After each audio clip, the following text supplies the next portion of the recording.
Desde la ciudad de New York para el mundo, Latino Mixx. Latino Mixx. Dale play a tu bocina.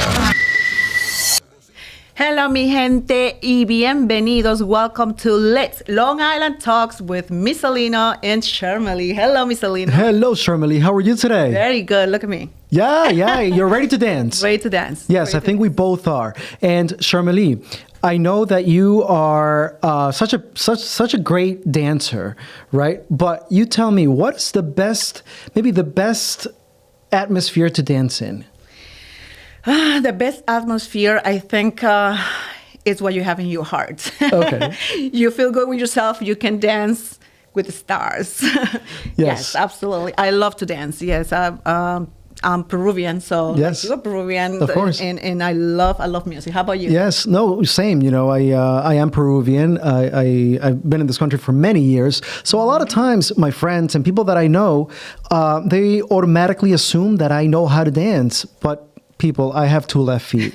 So I'll be the first one to admit it, right? I like to have fun on the dance floor. I like to just enjoy myself, but do I know the steps? Not really. No, but you have a good rhythm. I see you dancing. We dance, and you just, you put it out there. I think you're being kind, but thank you very much. I'll tell you later. Yeah. Okay. No, but very good to see you today, Sharmali. Are you ready for the holidays? I'm ready for the holidays. Yes, I am. I can't wait. I can't wait for the 25th. I can't wait to see my presents. What are you going to give me, by the way? You know what? I already said this year, I'm probably going to give a lot of hugs. Oh, okay. That's good. Hug is good. New Year. What are you doing for New Year's? New Year's, I think we're going to have something, my family over at my house. We're not going nowhere. We're just going to stay home, relax, my parents, my family. Yes. So we're just going to do that. Yes, and everything, we're circling around dancing, right? Yes. So you'll get to know why in a couple of minutes. Yes. But personally, I love salsa. I love salsa. You're a salsera, como se dice en español, right? Yes. It's so funny because when I'm with three sisters, right? So the other two, they were listening always to rock and roll and in Spanish, rock in Spanish and all that. And I was the only one listening to salsa. So they were like, are you adopted or something? I was listening to salsa since I was maybe 7 years old. I loved it. And I remember I wasn't dancing, the way they dance here. In Peru, you dance, whatever, you feel like dancing it, right? Sure. So I remember I used to go to the parties that we had at school. And they play salsa. I was there dancing with my two left feet. No, you're being too humble. You know how to dance very well. And you know what? According to masterclass articles, there are 5 universal elements of dancing. Mm-hmm. Yes, involves 5 key elements, right? The body, action, space, time, and energy. Absolutely. They all have to be in one place. Yeah, and let me tell you, when I was reading, the more I was reading about dancing, the more I wanted to know. So I think I need to get more into the practice than reading about dancing, right? What do you think? Yes, absolutely. There's a lot more than just dancing. There's a lot of structure about it. So you should get into it. You'll be a great dancer. I try because I love music. I think who doesn't love music? I mean, even if it's a jazz or even if it's something from old school. We consider it old school, but I think it's beautiful, right?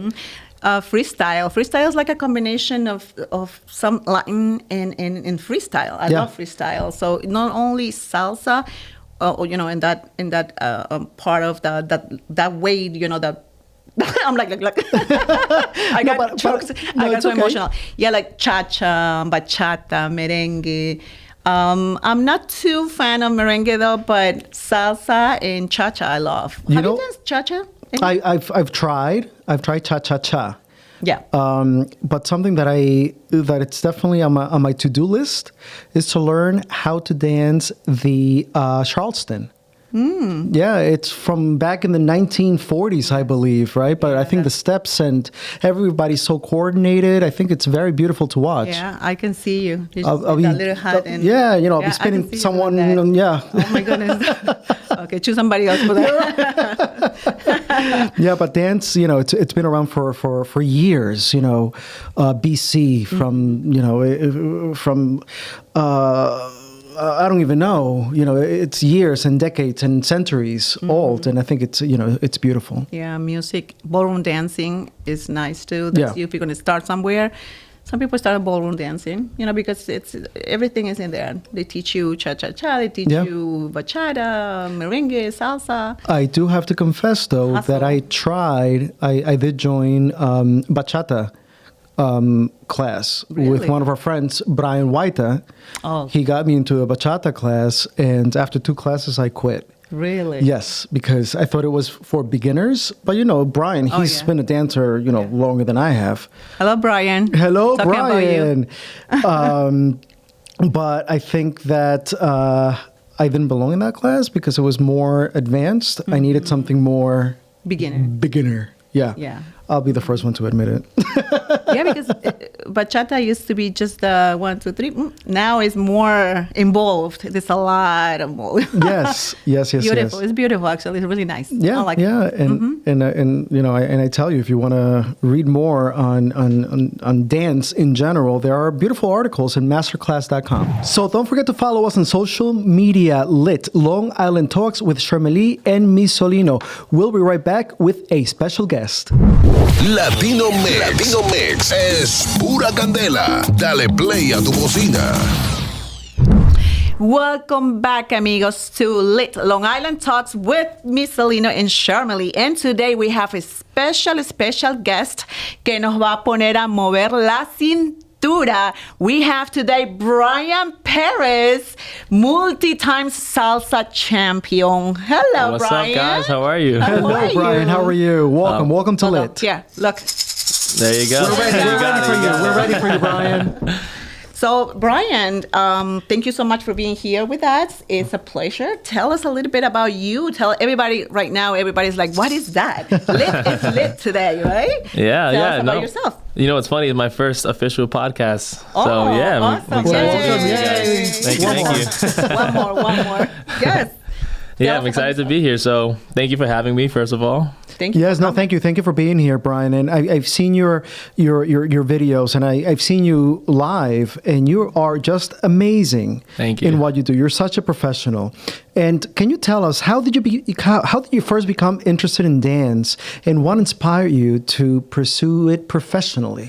Yeah, it's a good question. Definitely a very organic coming about. So I was 16 and I'm Puerto Rican and Dominican. So of course, growing up Latino, right? Every family party, anniversary, right? Baby shower, everyone's dancing.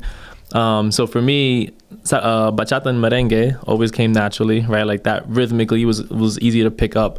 But salsa was always a difficulty. I never found like a consistent rhythm or step with it. I felt like everyone danced it differently.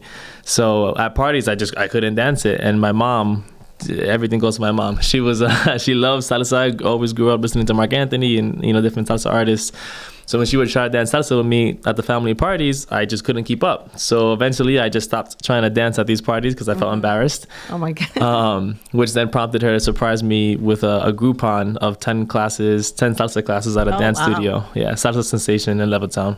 Salsa Sensation. I think I know where that is. Yep. Yeah, I think I know where that is. Right off Hempstead Turnpike. Yes. I think that was... Yes, I think that I tried that one, and I only attended one class. I think it was too intense, but it's beautiful. I think just watching someone, an individual couple or a group, I think dancing is just a beautiful thing. Yeah. And Bryan, that was how long ago? So that was February 2012. So we're gonna come up on 14 years in a couple months. 14 years. Yeah, time flies. I was 16.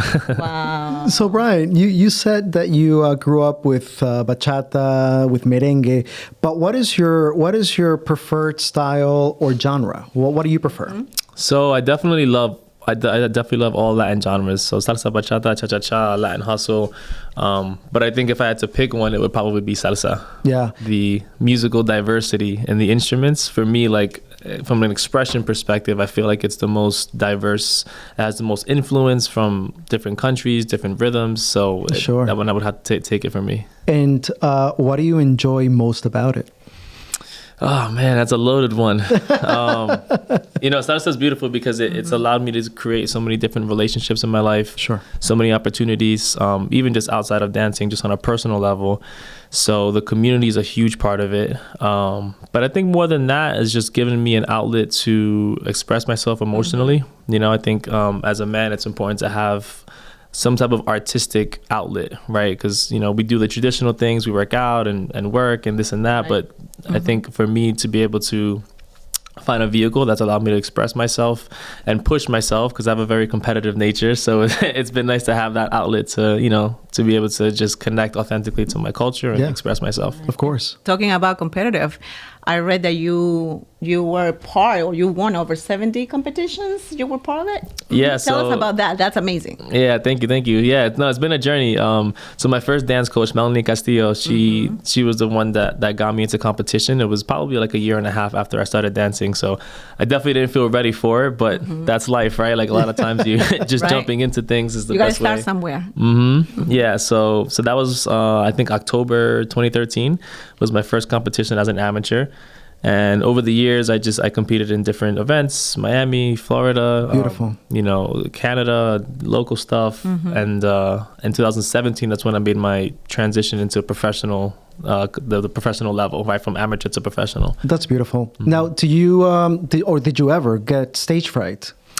Yeah, for sure, definitely. Yeah, I think growing up, like I definitely am a confident person. I kind of have always felt that. So I definitely try to embrace like being on stage and like expressing myself and connecting to the audience. I think I do that very well, but yeah, you always get that stage fright. You get the nerves in your stomach, you don't want to make a mistake, right? Yeah, I don't know if you can relate, but anytime I'm, performing as an MC or on stage in front of an audience, I'm anxious. I'm not really nervous. I'm just anxious. I want to get it over with. Right. As soon as I get on stage, I'm calm. Does that happen to you guys? Yeah, it's probably the beginning because you don't know what to expect, even though you could be prepared, but things could happen. And that's the anxiety. For me, as soon as my right foot steps on the stage, my nerves and anxiety just goes away. And I just focus on whatever I have to do. But again, everybody's different, right? Yeah. So now, Bryan, how do you maintain your physical and mental health to stay in peak performance condition as a dancer? Yeah, it's a good question.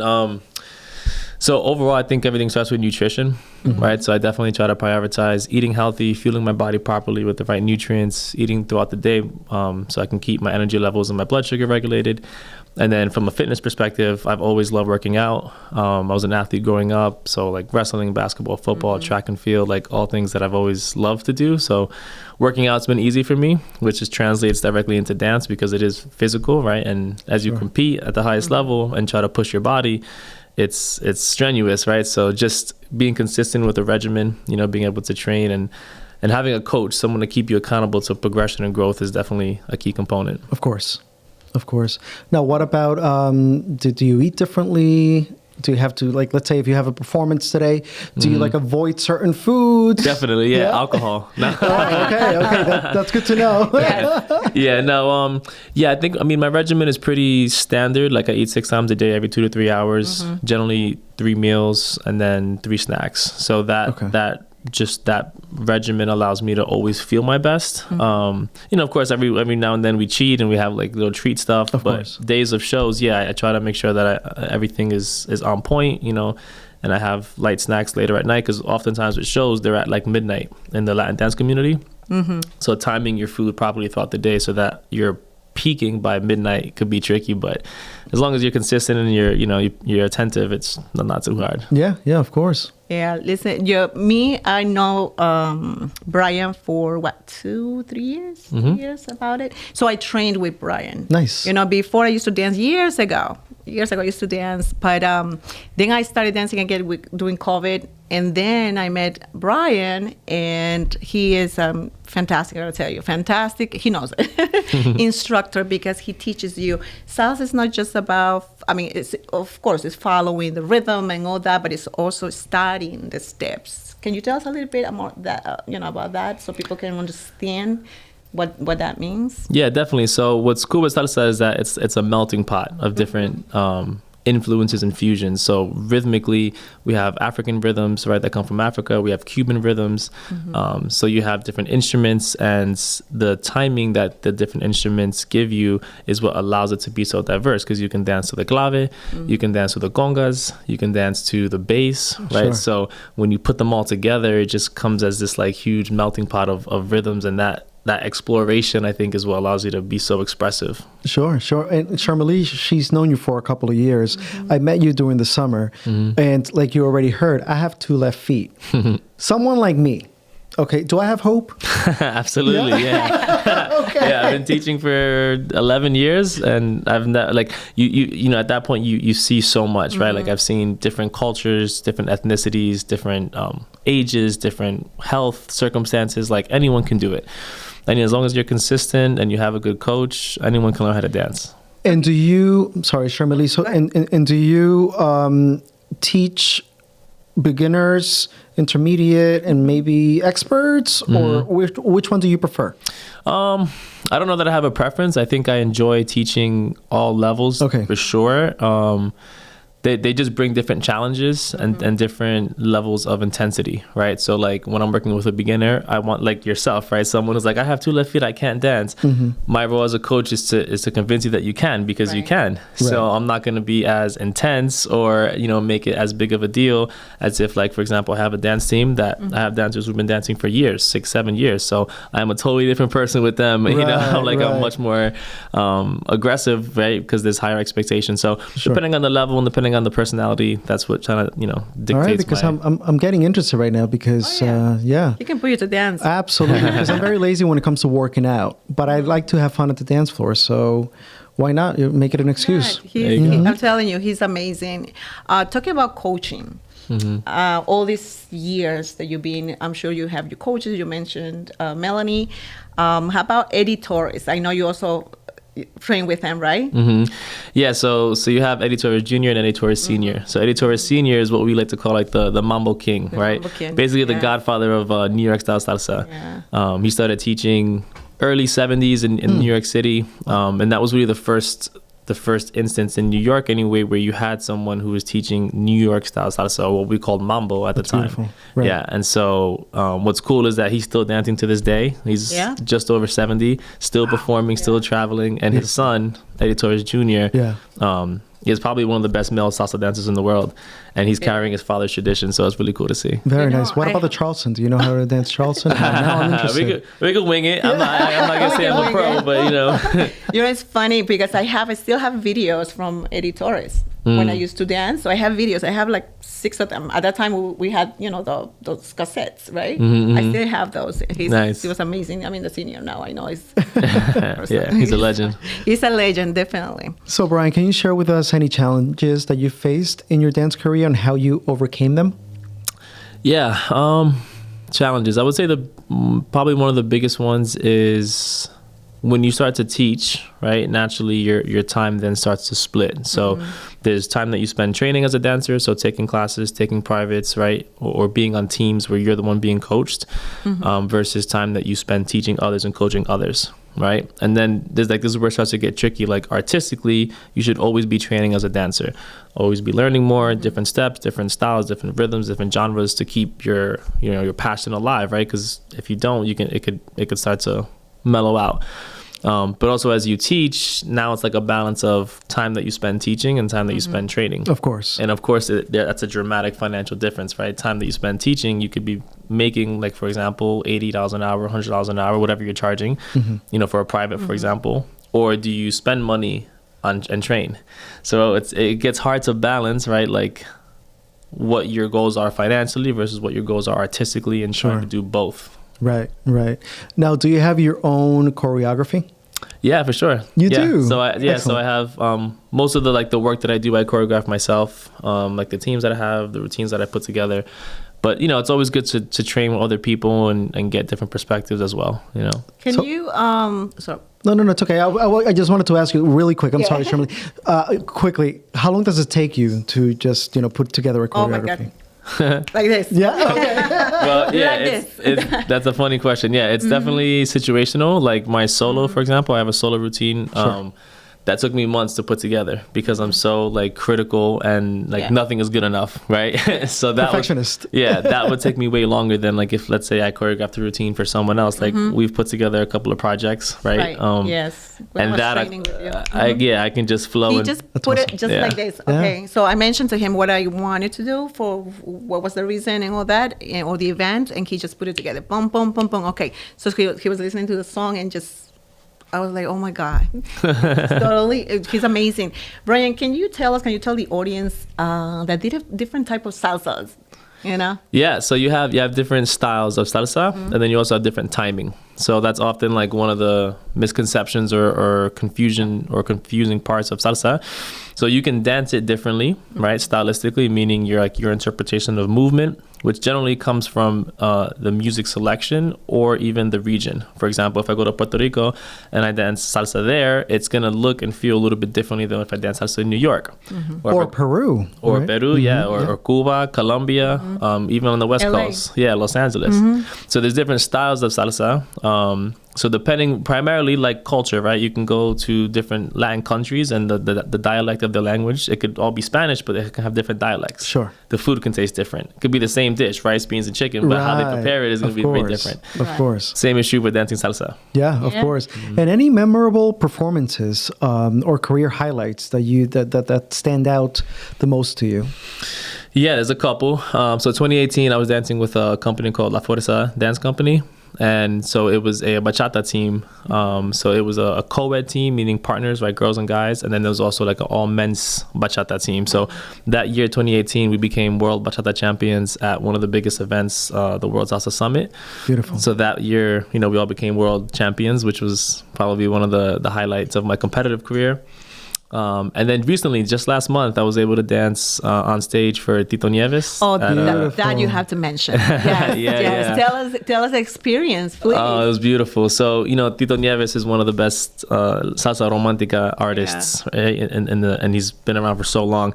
So he's just someone that I've always admired, someone's music I've always listened to. I play it when I teach. I social dance to it.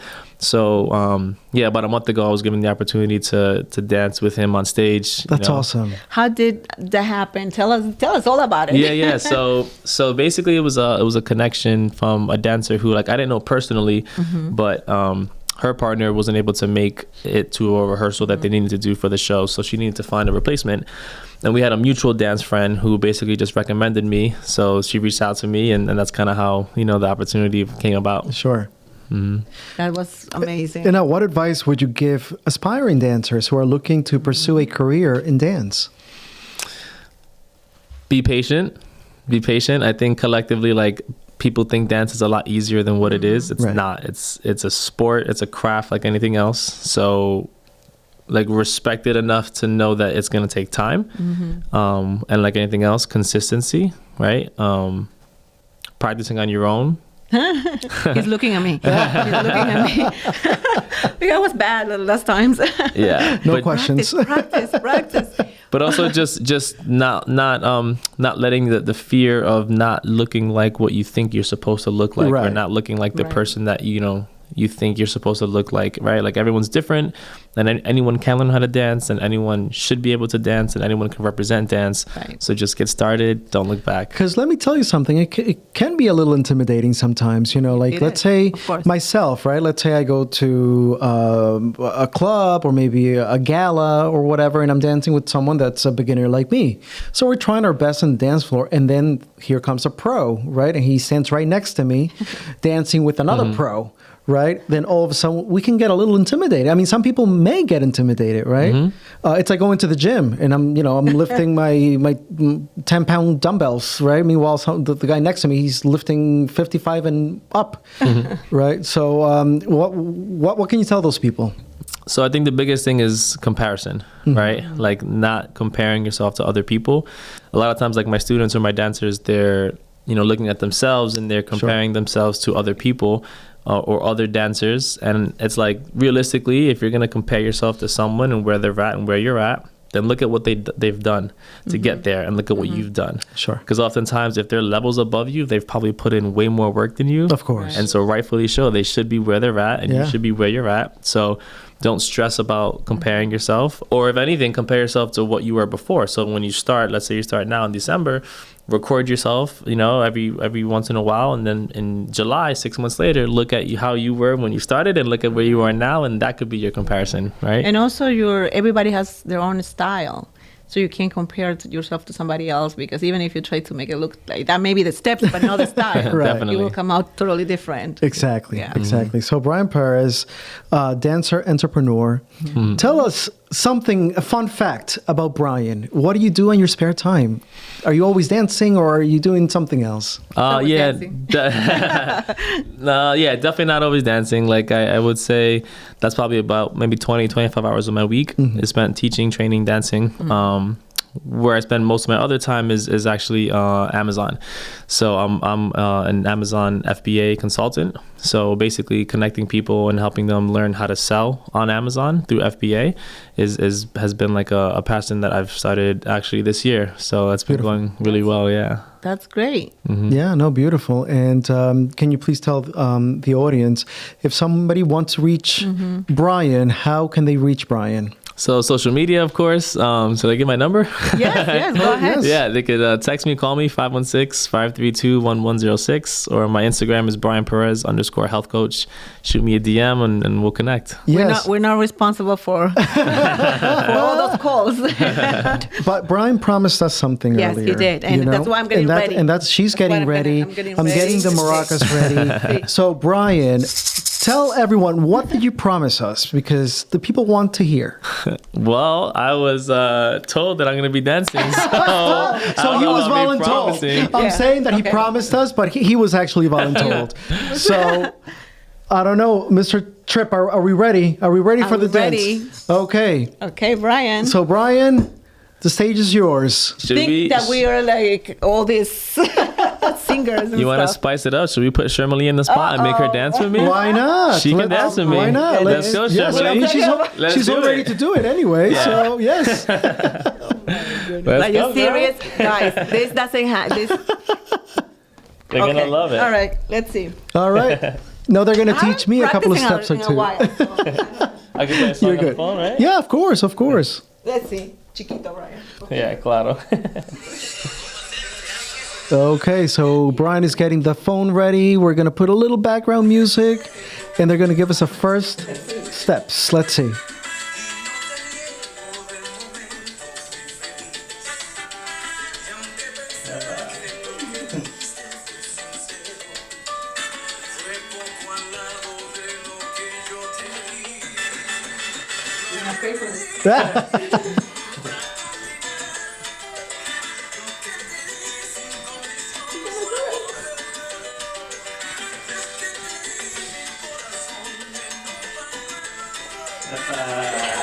That's awesome. Excelente, guys, excelente. Excelente, excelente.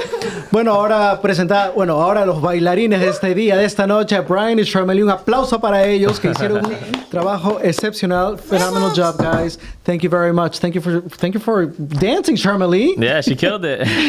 No, thank you, Bryan. Thank you for being part of this interview, and thank you for showing us a couple of steps here and there. Yeah, my pleasure. Thanks for having me, guys. Yes, Thank of you, course. Bryan. Of course. Thank you so much. And you have to come back by this next time. You're gonna put him to dance. Yeah, You're gonna put me to absolutely. dance, Heck yes. yeah. So don't forget to follow us on social media, Instagram, Lit Long Island Talks with Shermalee and me Solino. Happy New Year, everyone. Happy New Year. Yes, enjoy and be happy, be merry. Be happy. Thank you so much. If you wanna dance like that, you better call him. Yes. We'll see you next time. Thank See you so next much. time. Thank you.